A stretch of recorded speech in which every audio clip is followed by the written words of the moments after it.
On est au marché public de Blainville aujourd'hui. Et puis, toi, tu es là depuis combien de temps? Au marché de Blainville depuis 2 ans. À la petite boutique. Explique-moi un peu son histoire. L'histoire, c'est que je l'ai créé, ça fait 5 ans. Avant ça, j'ai toujours été imprimeur. Puis j'ai changé de carrière à la pandémie.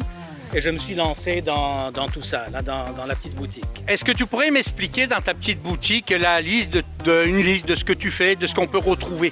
On fait des plats à emporter. On fait des paellas comme ça, livrés dans la poêle de cuisson, directement chez vous. On fait des ateliers de cuisine, donc le monde vient cuisiner avec moi. Puis on fait des soirées aussi où le monde vient manger comme au restaurant. C'est ce qu'on fait à la petite boutique. Puis on se déplace chez les clients pour cuisiner sur place. D'où est venue l'histoire de la paella? Parce que ça vient d'une histoire lointaine, ça.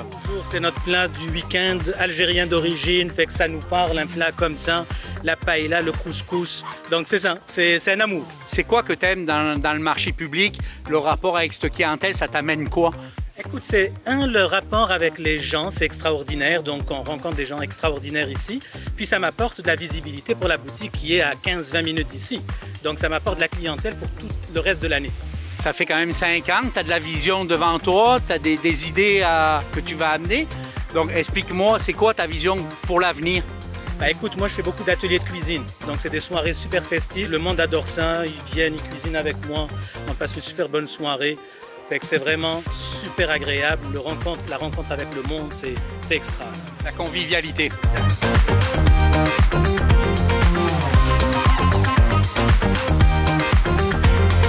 Raconte-moi un peu l'histoire du petit Saint-Joseph en quelques mots. Dans le fond, nous, on est propriétaire du domaine du petit Saint-Joseph en premier avec mes parents depuis 2012. Et depuis 2022, j'ai pris la relève de mes parents avec ma conjointe. C'est quoi que vous faites exactement? On fait beaucoup de choses. On fait des confitures, des chutneys, on fait des jus de pommes, des cidres.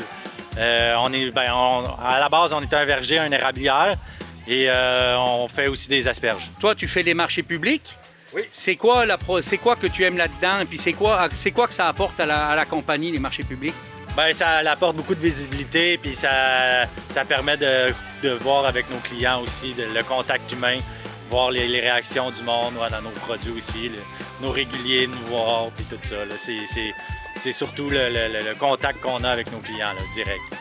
Oui, ça te fait une belle étude de marché vite fait là, de toi-même. Exact. Bon, puis dis-moi, c'est quoi l'avenir? Parce que tu dois avoir un avenir là maintenant. Si vous êtes en couple tout jeune et tout, là, il doit y avoir quelque chose de tracé. C'est quoi dans l'avenir futur?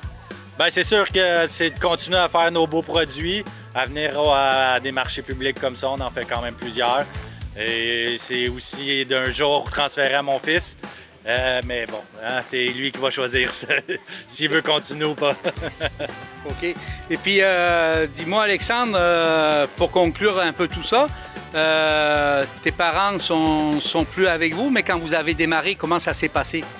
Ça s'est bien passé. Dans le fond, c'est sûr que c'est de démarrer avec sa famille. C'est tout le temps un petit peu compliqué. C'est tout le temps...